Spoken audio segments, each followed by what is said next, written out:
Bonjour à tous, bienvenue dans cette deuxième vidéo consacrée à mon travail de vidéaste de films de mariage, où je vous explique comment je tourne la journée des célébrations, là où tout se joue pour que le film soit au-delà des espérances des mariés.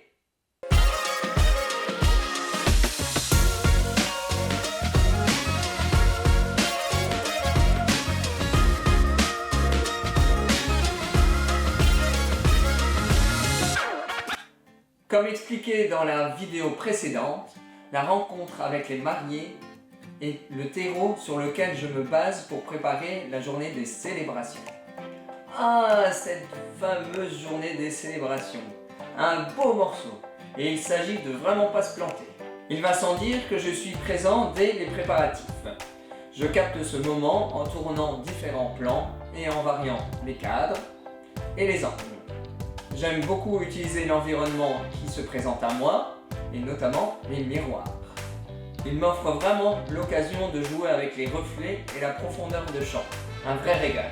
Je me munis de 2 caméras pour immortaliser cet instant. L'une que j'utilise à main levée pour les plans fixes ou en léger mouvement.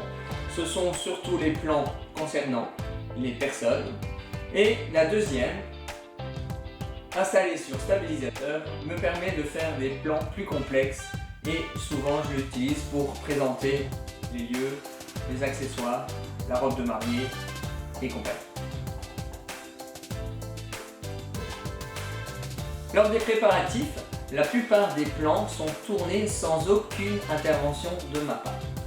La seule fois où j'interviens vraiment, c'est pour demander de se placer à un certain endroit pour profiter soit de la lumière, soit pour éviter d'enregistrer, de filmer un endroit de la pièce qui n'est pas très esthétique. Vient à la suite des préparatifs, la remise du bouquet. Pour ce moment particulier, j'installe toujours une caméra sur un pied pour avoir un plan d'ensemble et je m'arme du stabilisateur pour suivre l'action. Comme je collabore auparavant avec les mariés, la mise en scène est plus ou moins décidée selon leurs souhaits, les lieux, mais c'est vrai qu'il y a toujours une part d'improvisation ou pour améliorer les choses une fois qu'on est sur place. Il en faut toujours un minimum de mise en scène pour qu'il y ait une émotion qui se dégage lors de la séquence. Enfin, c'est mon avis. La remise du bouquet en boîte, je file directement sur les lieux de cérémonie que je filme à vide pour pouvoir introduire l'événement le plus émotif de la journée. La cérémonie, qu'elle soit religieuse ou laïque. J'en profite également pour placer mes 2 caméras qui sont sur pied aux 2 endroits qui sont les plus adaptés pour capter l'action.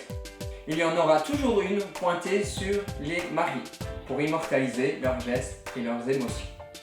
La deuxième est souvent dans l'axe inverse pour pouvoir filmer tout ce qui est intervenant, choriste et autres musiciens. Et la troisième caméra, et oui parce qu'il y a une troisième, elle est avec moi et j'opère directement derrière. Elle est fixée sur un monopode qui me permet de la déposer, de fixer un plan pour pouvoir bouger l'une ou l'autre caméra et adapter le tournage aux besoins.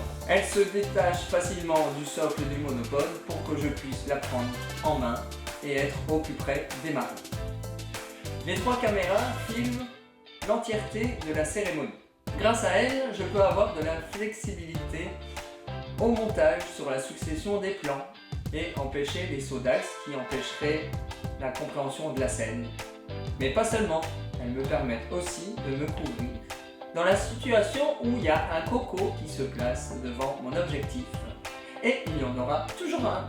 Il va sans dire que la cérémonie me demande beaucoup de concentration et d'énergie, qu'elle soit religieuse, laïque ou autre. Et je suis bien soulagé lorsqu'elle se termine. J'aime à dire que les événements d'après cérémonie sont plus faciles à tourner. Pour le vin d'honneur, j'alterne avec la caméra à main levée pour fixer mes cadres précisément et le stabilisateur pour pouvoir de nouveau créer des plans plus élaborés. Et il m'est très agréable de pouvoir choisir l'une ou l'autre prise de vue pour créer une séquence dynamique, un genre de clip dans le film pour le vin d'honneur. L'avantage des vins d'honneur, c'est qu'ils durent longtemps pour pouvoir produire une grande quantité d'images. J'en profite également pour filmer la salle de réception à vide et toute la décoration qui l'accompagne. Après le vin d'honneur, il reste à filmer l'entrée des mariés dans la salle de réception, le repas, l'ouverture de bal, la fête, les surprises et pour finir, la pièce montée. Et ce sera le sujet de ma troisième et dernière vidéo consacrée à mon travail de vidéaste de films de mariage.